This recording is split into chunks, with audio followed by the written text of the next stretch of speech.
खबरों से आगे एक तफसीली जायज़ा इब्राहिमी मज़ाहिब का, जिनमें इस्लाम, ईसाईयत और यहूदियत शामिल हैं। इमरान सिद्दीकी इन मज़ाहिब की मुश्तरका खूबियों को उजागर कर रहे हैं।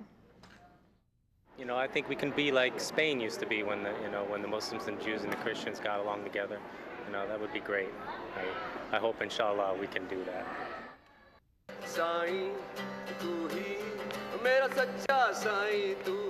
जी हाँ, ये पाकिस्तान के मशहूर रॉक मौसीकार सलमान अहमद हैं। लेकिन क्या आप कभी ये तसव्वुर कर सकते थे कि आप इनको एक अमेरिकन यहूदी इबादतगाह या जूइश सिनेगोग में परफॉर्म करता हुआ देखेंगे? ये परफॉर्मेंस बैनुल मज़ाहिब या इंटरफेथ कांग्रेगेशन के इज्तिमा यूनिटी वॉक का एक ख़ास हिस्सा थी, जो कि सितंबर 11, 2001 की याद के मौके पर मुनक़िद की गई। एक ऐसे अफसोसनाक दिन की याद में जिसने अनदेखे मगर मुस्बत पहलुओं को जन्म दिया। I've just gone through the most amazing experience of my life, walking with Jewish people, Christians, Hindus, Sikhs, Buddhists, Muslims, and with one single goal, and that is unity, peace, and brotherhood. भाईचारगी, शायद यही हर नफरत का एक जवाब है। और इसी पैगाम के साथ 2001 सितंबर 11 के फ़ौरन बाद ही मुसलमान, यहूदी और ईसाई मज़ाहिब ने और दूसरे मज़हबों के साथ मिलकर इंटरफेथ कांग्रेगेशन कायम की। Islam is a faith of peace, it's a faith of love, it's a faith that believes in the unity of all creation, just as Christianity and Judaism are such faiths. And to allow extremists to speak for any religious faith is a degradation to that faith. ये पैगाम वक्त से आज़ाद है। दुनिया के 3 इब्राहिमी मज़ाहिब, इस्लाम, ज्यूइज़्म और Christianity, अपने मुश्तरका अकायद को मद्देनज़र रखते हुए खुशी मना रहे हैं, उन उसूलों की जो कि इन तीनों मज़ाहिब को मिलाते हैं। बल्कि यहाँ के आम लोग जो है ना, वो भी यही चाहते हैं, यार इस्लाम जो है वो ज़बरदस्त जो है रिलीजन है। कुरान मजीद को जब वो पढ़ते हैं, लेकिन मसला ये है कि अभी तक चूँकि इस्लाम जो है वो किताबों में है, लोगों की ज़िंदगियों में इस्लाम नहीं है, तो ये देखना चाहते हैं कि जो इस्लाम जो आप हमें किताबों में पढ़ाते हैं, दिखाते हैं, वो है कहाँ। इब्राहिमी मज़ाहिब में 2 बातें नुमायाँ हैं, एक खुदा पर यकीन और उसके भेजे गए पैगंबरों पर। डिविजन्स पे बात करना है तो हम क़यामत तक बातें कर सकते हैं, लेकिन यूनिटी की बात अगर आज हम शुरू करें तो उससे यह है कि लोगों के दरमियान कुर्बतें पैदा होंगी, क्योंकि हमारे चाहे मज़हब फ़र्क हो, हमारे रंग फ़र्क हो, हमारी ज़ुबान फ़र्क हो, हमारा दिल एक है और एक ही तरह धक धक करता है। अगर इन तीनों मज़ाहिब में ये बुनियादी उसूल मौजूद हैं तो इनके मानने वाले करोड़ों लोग आपस में मिलकर अमन और सलामती के साथ क्यों नहीं रह सकते? Well, I think always the sense of unity between the brothers and the children of the Abrahamic faith are very important. And I believe that we've set a remarkable example. I think the tragedy is that when extremists speak for all religions. कहीं इसकी वजह ये तो नहीं कि बुनियाद परस्त या फंडामेंटलिस्ट्स हर मज़हब में पाए जाते हैं? I really believe fundamentalism in all its forms is the real danger to peace in the world. So yes, there are Christian fundamentalists, just like there are Muslim fundamentalists and Jewish fundamentalists. Whenever we carry anything to the extreme, we run the risk of doing damage to the cause.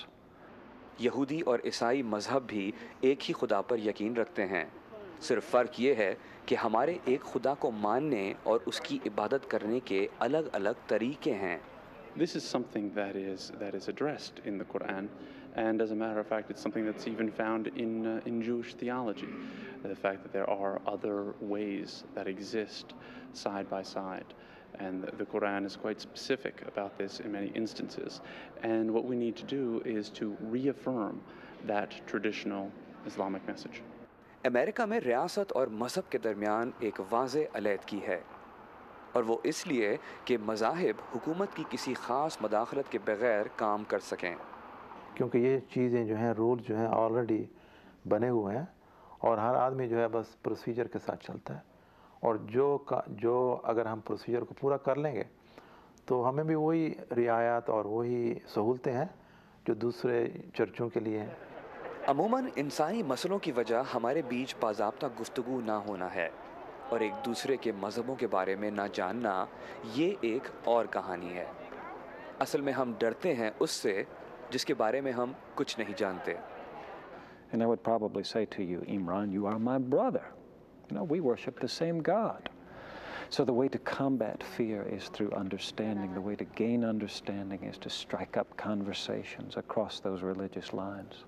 For you and me to sit here as we have today, to talk about our different faiths and about what they have in common, is an excellent first step. इंसानियत को जिंदा रखने के लिए हमें एक दूसरे के बारे में फिर सोचना होगा। चाहे आप मुसलमान हो, यहूदी हो या ईसाई हो, सच ये है कि एक मुकाम ऐसा है जहां पर आके हम सब मिल जाते हैं और वो है हमारा एक खुदा पर यकीन। Imran Siddiqui, voice of America, Washington. Imran Siddiqui Studios में मौजूद हैं इमाम याहिया और डॉक्टर जाहिद बुखारी के साथ और बात करेंगे मुस्लिम यूथ के हवाले से। Today we're joined by two distinguished gentlemen. First is a great scholar of Islam, Dr. Zahid Bukhari, Director, American Muslim Studies at Georgetown University, and Imam Yahya Hindi, the first Muslim chaplain at Georgetown University, a leading university in the US. Thank you, gentlemen, both of you. Thank you to you for joining me. Thank you for having us, and assalamu alaikum. Wa alaikum salam. My very first question is towards you, Imam Hindi. What do you think is going on with the Muslim youth? You know, I'm referring to what happened in Paris and what happened in London. If you have a look at it, whatever that happened was done by native-born individuals who were not immigrants. Why do you think the Muslim youth feel so alienated from our societies?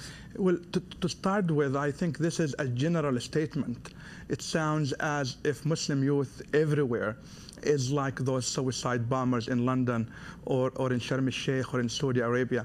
That's not really the case. I do travel around the world very often, and I do come across Muslim youth who are very educated, very smart, very intelligent, very active politically in their countries, but also again against terrorism, against extremism here in the US. Muslim youth are doing very well, exceptionally well in terms of their practice of Islam, but also practice of a moderate Islam. Dr. Zahid Bukhari, I would ask you, fundamentalism exists in Christianity, in Judaism, in Islam. Why is it always that Muslims are connected with fundamentalism? I think we should also understand that it's in Paris, it's not the religious issue. It's very much that the North African and Middle Eastern youth over there, and they happen to be Muslims, but they are living in a suburban area, but it's not American suburbs. America, suburban communities are immigrants communities, they are rich, they have resources. In France, the situation is opposite. Over there, the suburban communities, they are not rich, they are living as ghettos, and they don't have any hope over there. Muslims don't have representation in France system. They are not ready to recognize them as a Muslim. They are putting curbs and a lot of restriction even on hijab and all of the religious expression. So I think that's a reaction to the system where the system is not encouraging the youth to have their say. I think that we should understand that. And there's a huge difference between Muslims youth here in America and Muslim youth and Muslim living over in France. But there's a perception that majority of the Muslim clerics haven't been vocal enough about these issues. I know that people have spoken about it, but there's a perception that a lot of us, haven't. I call it exactly what you called it. There is a perception. It is a perception that Muslim clerics and imams are not talking about this. And I say this is not exactly true. In the first 2 weeks after September 11, I know of 131 press releases that came out from imams in America and Europe condemning the attacks of September 11, speaking against extremism, speaking a tolerant language, a language of moderation. However, we have not heard about any of these imams who have been doing this. I have attended in the last 4 years, even before September 11, conferences in Asia, Central Asia, Europe, East Europe, the Middle East, All of these conferences were attended by imams who are very clear and very vocal about speaking against extremism in the name of Islam. Even the term Islamic extremism, I don't like it. Extremism is extremism, whether it's done by Jews, Christians, or Muslims. There are, as you said, followers of Judaism who have been very extremists. There are followers of Christianity who have been very extremists, but also followers of Islam. This is not because of Islam, it's not because of Judaism, it's not because of Christianity. It is by individuals who have maybe political agendas or maybe alienated by their societies, and they feel that the only way to speak is the language of violence. Why do you think that whenever there's a crisis within a Muslim country or with the Muslim people, we have seen that majority of the Christians always come forward to help? Why haven't we seen a consortium of Muslims coming to help fellow brothers of Islam? No, I think Muslims are helping both ways. For example, I'll give you example of American Muslims. American Muslims, there was this Hurricane Katrina. American Muslims, all relief organizations, national organizations, public advocacy organizations, they got together, Muslim communities got together, and they announced $10 million help. And they, from day one, they started helping these Hurricane Katrina victims. And then when again this South Asia, Pakistan, Kashmir earthquake happened, again the American Muslim organizations, relief organizations, communities, I think they already raised probably around $40 million according to my calculation. They have already raised for the earthquake. But as far as the consortium you are saying, the government level, I think the government level means OIC is, we know that it's not working well and there are a problem, but still they are making those efforts. But I think for this, whenever there are efforts, for example, the earthquake, Pakistani Muslim, Pakistani Ummah, or Pakistani nation, I think the whole they did, I think so well, it's unprecedented. My question is, sir, how can the American religious experience, living in America, help contribute to a peaceful world? You know, in America, there is what I call untold story. In America, Jews, Christians, and Muslims work hand by hand and side by side. In America, we walk the walk together. In America, imams visit synagogues all the time. Rabbis visit mosques all the time. Christians visit mosques all the time. Muslims visit churches all the time. That is a very positive coexistence story of religion in America. I think that has to be the case in other Muslim countries.